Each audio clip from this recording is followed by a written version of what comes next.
T വിജയന്റെ ഖസാക്കിന്റെ ഇതിഹാസവും M ടിയുടെ കാലവും പ്രസിദ്ധീകരിക്കപ്പെടുന്നത് ഒരേ സമയത്ത്. കാലം പ്രസിദ്ധീകരിക്കപ്പെട്ടത് അത്രയൊന്നും വായനക്കാരില്ലാത്ത കേരള ശബ്ദമെന്ന വാരികയിൽ, ഖസാക്ക് മാതൃഭൂമി ആഴ്ചപ്പതിപ്പിലും.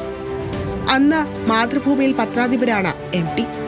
ഇരു നോവലുകൾക്കും KP നിർമ്മൽകുമാർ എഴുതിയ നിരൂപണം മാതൃഭൂമി ആഴ്ചപ്പതിപ്പിൽ ഒരേ ലക്കത്തിൽ പ്രസിദ്ധീകരിച്ചു.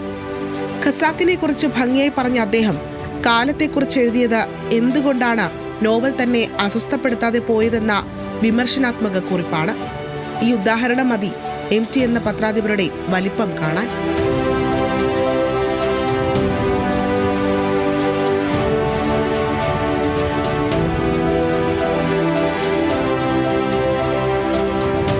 ലിറ്റററി ജേർണലിസം എന്ന വാക്ക് വലിയ പ്രചാരത്തിലില്ലാത്ത 60കളിലാണ് മുൻഗാമിയായ NV കൃഷ്ണവാര്യരുടെ വഴിയെ എം ടി ആ രംഗത്തെത്തുന്നത്. മലയാള സാഹിത്യത്തിൽ പിന്നീട് പ്രശസ്തരായ ഒരുപാട് പേരെ കണ്ടെടുത്ത് വളർത്തിയത് എം ടിയിലെ പത്രാധിപരായിരുന്നു. സാഹിത്യരംഗത്തുള്ളവരെ അതേ രംഗത്ത് പത്രാധിപരായി പാശ്ചാത്യ രാജ്യങ്ങൾ നിയമിക്കാതിരുന്ന കാലത്താണ് എം ടി മാതൃഭൂമിയിലെത്തുന്നത്. പയറ്റി തെളിഞ്ഞ അനുഭവ സമ്പത്തുമായി എഡിറ്റർ പദവിയിലെത്തിയ എം ടിക്ക് സാഹിത്യ സൃഷ്ടി വിലയിരുത്തി പ്രസിദ്ധീകരിക്കാനായി.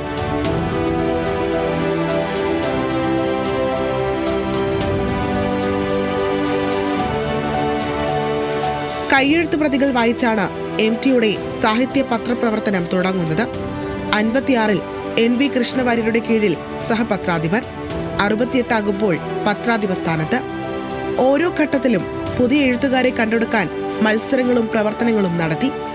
ഓണം, വിഷു പതിപ്പിനും വാർഷിക പതിപ്പിനും പുറമെ വ്യക്തികളുടെ നേട്ടത്തിനും നിര്യാണത്തിനുമൊപ്പം പ്രത്യേക പതിപ്പുകൾ ഇറക്കി. ചിത്രകാരന്മാർക്ക് നൽകിയ സ്വാതന്ത്ര്യം സിനിമയ്ക്കും സ്പോർട്സിനും നാടകത്തിനും സംഗീതത്തിനും ആരോഗ്യത്തിനുമെല്ലാം പ്രാധാന്യം കൽപ്പിച്ച സ്ഥാനം. എം ടി കാലം അക്ഷരാർത്ഥത്തിൽ സാഹിത്യത്തിന് സുവർണകാലമാണ്.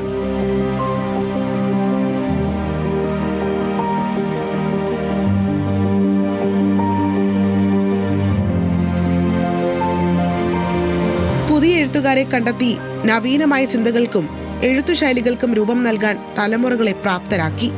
എം ടി മാതൃഭൂമിക്കാലം എന്ന കൃതിയിൽ M ജയരാജ് GN പിള്ളയെ ഉദ്ധരിച്ചുകൊണ്ട് പറയുന്നുണ്ട്, ഭാരതപ്പുഴയ്ക്ക് തെക്കും സാഹിത്യമുണ്ടെന്ന് അംഗീകരിച്ച ആദ്യത്തെ പത്രാധിപരാണ് എം ടി എന്ന്. മലയാള സാഹിത്യത്തിലെ ഹൃദയപക്ഷത്തിന്റെ അക്ഷരമുദ്ര. എം ടിയുടെ ഓർമ്മകൾക്ക് മുന്നിൽ പ്രണാമം. Feature desk, news Malayalam.